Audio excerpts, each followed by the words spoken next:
ako, Nanay. Today is Saturday, grocery day, and today is April 27. So, for today's video, samahan niyo ako sa aking pag-grocery. Pero bago yan, sa mga hindi pa nag-subscribe sa aking channel, huwag kalimutang mag-like at mag-subscribe. Araw naman ng pag-grocery, so ito nga, kahit maraming tao dito sa grocery, go pa rin tayo.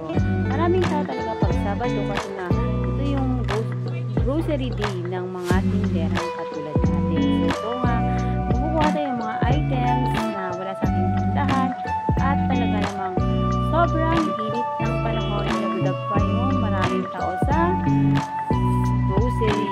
Maraming tao kaya pahirapan talaga magtulak ng card. Akala ng iba, ganun kadali ang pagtitindahan. Ang di nila alam, sa pamimili pa lang ng mga paninda, pahirapan na. Andun yung siksikan ng tao, lalo na kapag weekends.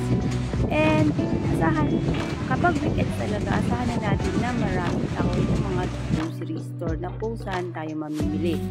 Kaya naman, kailangan natin magtiyaga. Kasi nga, pare-parehas man tayo na gustong bumili ng mga paninda. Mainit, siksikan, at mahahabang pila sa mga counter area. Ang ending, gugutumin ka talaga sa pagpila pa lamang. Ito yung mga karaniwang eksena kapag nag-grocery ang mga tindera. Mahihirapan, maiinitan, magugutom, at mapapagod bago may uwi sa kanilang tindahan ang kanilang mga paninda.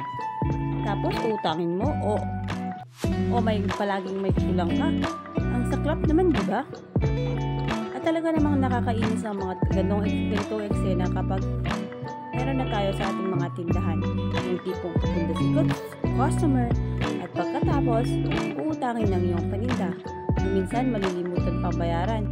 May mga customer pa, minsan kulang sila ng piso, 2, 3 o kaya 5. Malilimutan na nila, di ba? At pag tinanong, sila pa ang galit.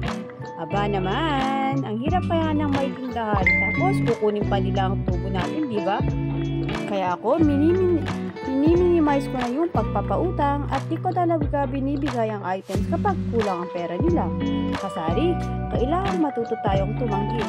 Pag hindi, baka ito pa yung magpapabagsak sa ating tindahan. And finally, nasa counter area na tayo. So, ito yung aking ginawa noong April 27, Saturday. And ang worth na napamili ko is worth of 13,000 pesos.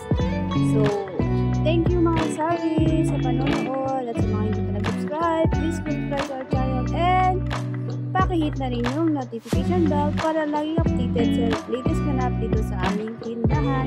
God bless us all. Happy selling, everyone!